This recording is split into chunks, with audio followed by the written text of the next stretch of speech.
Assalamualaikum warahmatullahi wabarakatuh. Perkenalkan, nama saya Dina Lestari dengan NIM A1C320019 dari Prodi Pendidikan Fisika Universitas Jambi. Nah, baik teman-teman semuanya, pada kesempatan kali ini saya akan membahas sedikit materi tentang struktur inti atom pada materi submateri yaitu partikel penyusun inti atom dan peluruhan alfa, beta, dan gamma. Nah, sebelum itu saya menyapa teman-teman terlebih dahulu. Semoga teman-teman yang menonton ini dalam keadaan sehat dan walafiat, dan semoga kita selalu bersemangat dalam menuntut ilmu pengetahuan.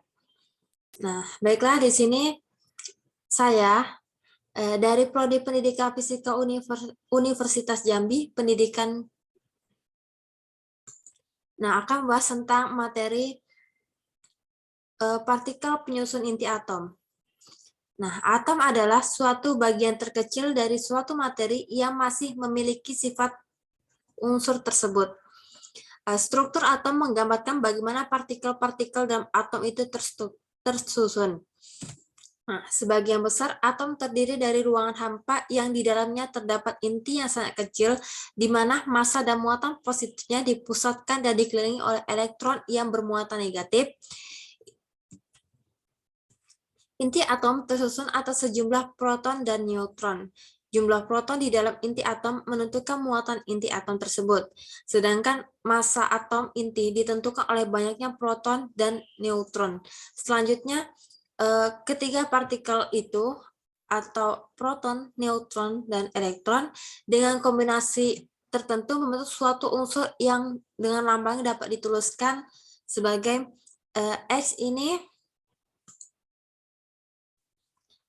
X ini X pangkat AZ, di mana X ini melambangkan suatu unsur dan X itu menyatakan nomor atom, dan maaf, Z itu menggambarkan nomor atom dan A itu menggambarkan massa atom.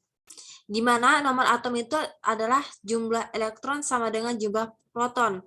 Nah, massa atom itu terdiri dari massa proton ditambah massa neutron. Nah, bagaimana bentuk struktur dari atom tersebut? Nah, inilah bentuk struktur atom, ada elektron, neutron, dan proton. Elektron ini terletak di ujung dari inti, kemudian ada yang bermuatan negatif, kemudian ada proton yang berada di inti atom yang bermuatan positif, dan neutron ini bermuatan netral. Nah, bagaimana penyusun dasar inti atom tersebut? Ada proton tadi ya. Proton itu ditemukan oleh Rutherford dengan lambang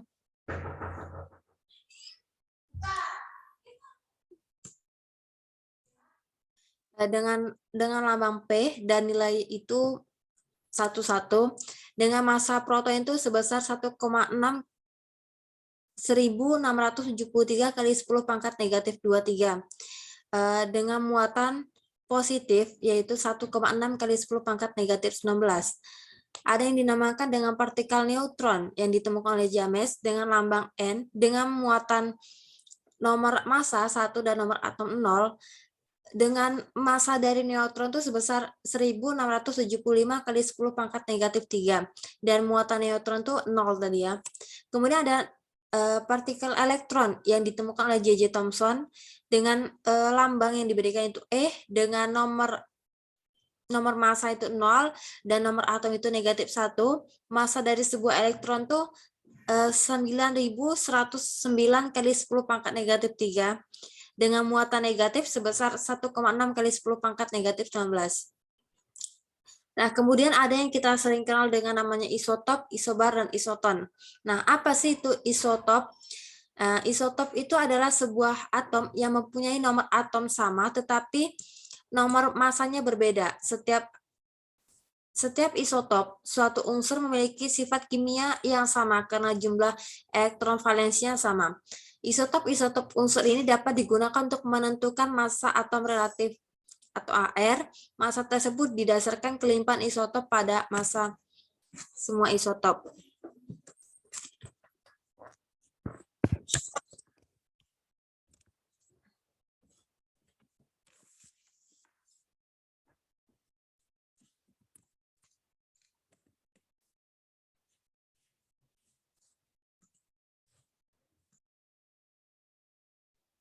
Nah, di sini misalnya isotop kita buat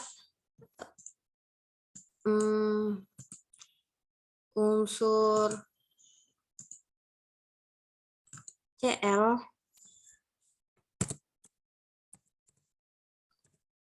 dengan nomor massa 35 dan C-nya besar.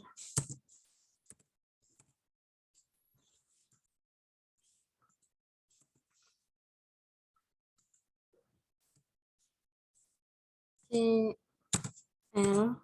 dengan nomor massa 35 dan nomor tanya 17. Nah, kita bisa buat juga dan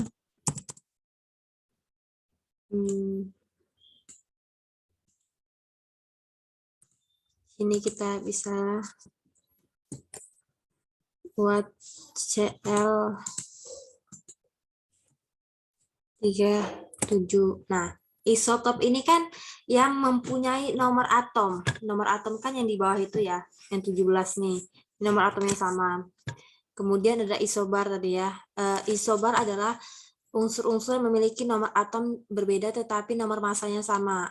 Misalnya kita contohkan. Ya, contohkan isotop misal isobar ya. Kita buat tadi misalnya kita atom C.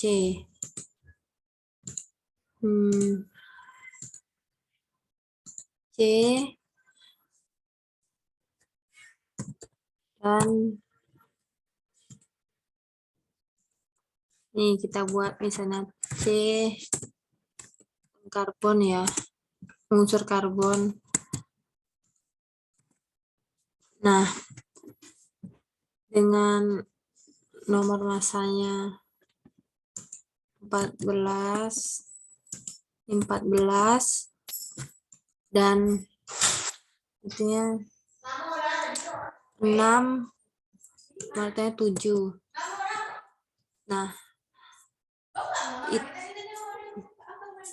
kemudian ada yang dinamakan dengan isoton. Isoton adalah atom-atom yang berbeda tapi mempunyai jumlah neutron yang sama. Misalnya kita contoh lagi. Kita buat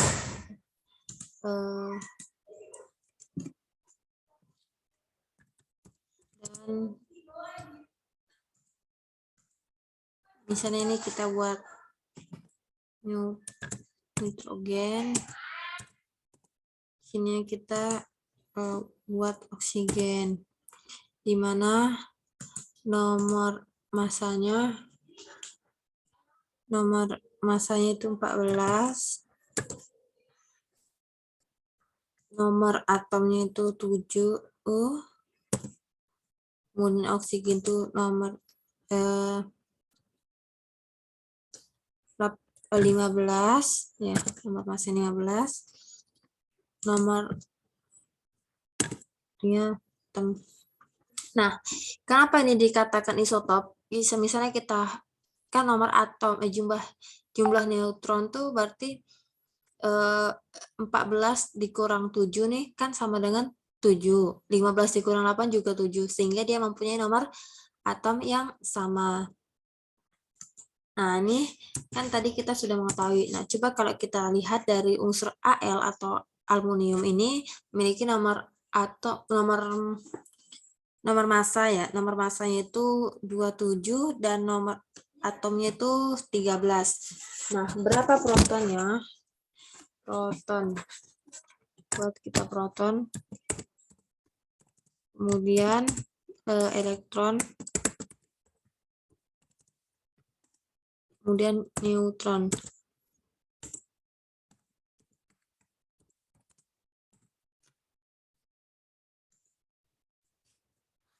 Nah, tadi kan proton itu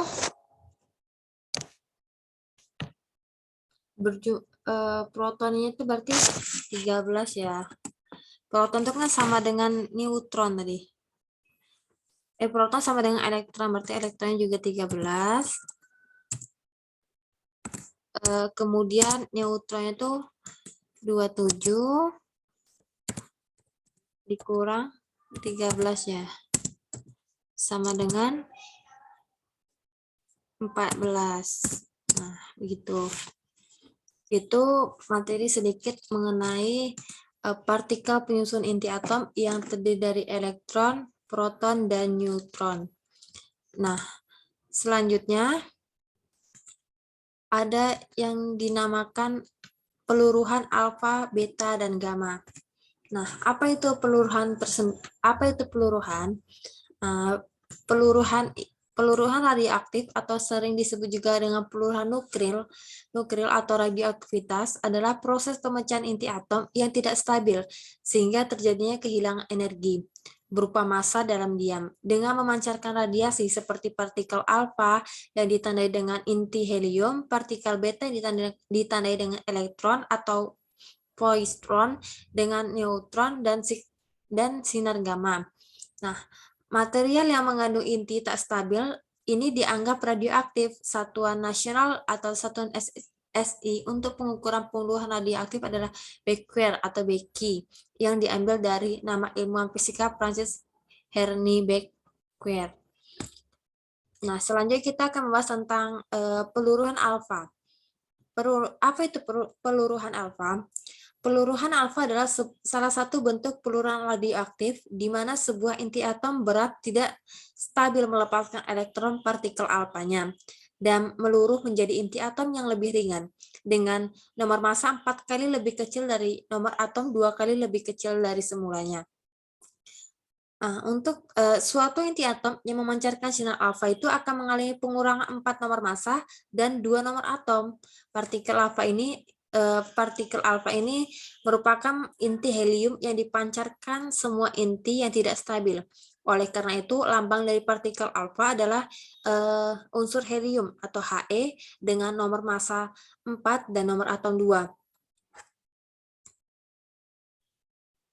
Nah, saat bergerak di udara, partikel alfa nih memiliki daya ionisasi lebih besar daripada daripada peluruhan beta dan gamma. Namun daya tembusnya lebih kecil daripada peluruhan beta atau lebih kecil daripada peluruhan gamma.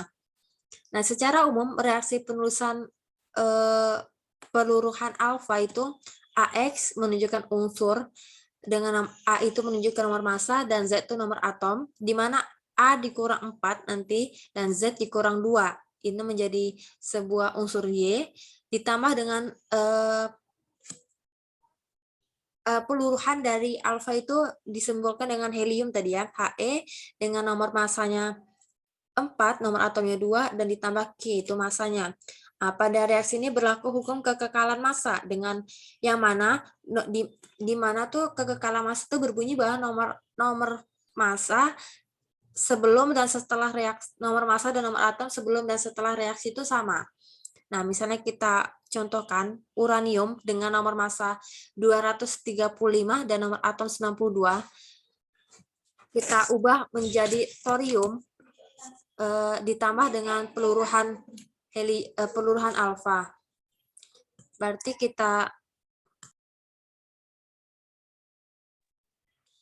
di sini kan uranium kita ubah menjadi thorium. Nah, dengan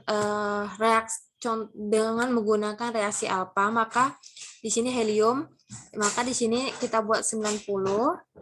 Kenapa 90? Nanti karena massa setelah reaksi dan sesudah reaksi itu harus sama ya. 90. Di sini kita mana sih kursornya nih?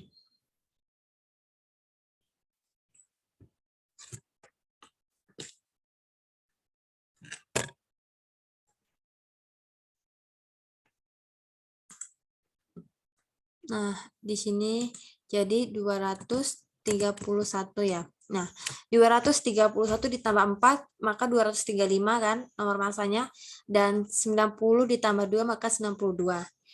Ini contoh dari peluruhan alfa. Kemudian ada dinamakan dengan peluruhan beta. Apa itu peluruhan beta? Peluruhan beta itu inti yang tidak stabil yang dimiliki nilai neutron yang lebih banyak daripada proton akan memancarkan partikel beta. Agar inti stabil, neutron akan berubah menjadi proton dengan memancarkan partikel betanya. Nah, ini reaksi dari peluruhan beta, di mana daya ionisasi beta itu lebih besar daripada alfa dan lebih kecil daripada gamma. Namun daya tembusnya itu daya ionisasinya tadi beta lebih besar daripada alfa dan lebih kecil daripada gamma. Nah, daya tembusnya ini beta lebih kecil daripada alfa dan beta lebih besar daripada gamma. Nah, misalnya kita buat contohnya gini. Kita buat misalnya unsur parotaktium dengan nomor massa 233 dan nomor atomnya 91, di mana beta ini kita bisa juga buat sebagai elektron ya tadi, karena kita misalkan nih mana beta nih beta atau elektron ya, jadi kita masih buat beta aja di sini biar kalian tidak bingung kok bisa beta, kok nanti bisa elektron, karena beta dan elektron tuh sama. Karena di sini 0, maka sini buat tetap 233. Karena di sini min 1, berarti di sini buat 92. Kita buat misalnya 233 ditambah 0, maka tetap 233 kan. Nah, 92 ditambah negatif 1, maka jadi 91. Nah, begitu. Itu tentang peluruhan beta. Ada yang dinamakan dengan peluruhan gamma. Nah, apa isi itu peluruhan gamma? Peluruhan gamma adalah sinar gamma adalah gelombang elektromagnetik yang tidak bermassa dan tidak bermuatan. Maka lambang dari peluruhan gamma ini ya gamma, karena nilai dari nomor atom dan nomor massanya 0. Nah, reaksi dari peluruhan gamma tuh XAZ menjadi YAZ ditambah gamma 00 ditambah kini adalah energi. Nah, di mana daya ionisasinya gamma lebih besar daripada alfa dan beta. Dan daya tembusnya ini gamma lebih kecil daripada alfa dan beta. Misalkan kita buat contoh soalnya gini ya. Karbon dengan nomor massa 12 dan nomor atom 6, maka berapa reaksi yang terjadi pada peluruhan bagaimana reaksi yang terjadi pada peluruhan gamma? Tentunya karena massa setelah reaksi dan sesudah reaksi itu harus sama, baik baik nomor atom dan nomor massanya, maka di sini tetap 12 dan di sini tetap 6. Jadi 6 ditambah 0 12 ditambah 0 tetap nomor masanya 12 tambah 6 tetap nomor atomnya 6. Nah, begitu tentang materi struktur inti dan radioaktivitas pada submateri partikel penyusun inti atom dan peluruhan alfa, beta, dan gamma. Nah, pada kesempatan kali ini hanya itu yang dapat saya sampaikan. Kurang lebihnya saya mohon maaf apabila ada kata-kata dalam penyampaian saya tidak berkenan atau salah. Saya mohon maaf yang sebesar-besarnya. Saya akhiri. Wassalamualaikum warahmatullahi wabarakatuh.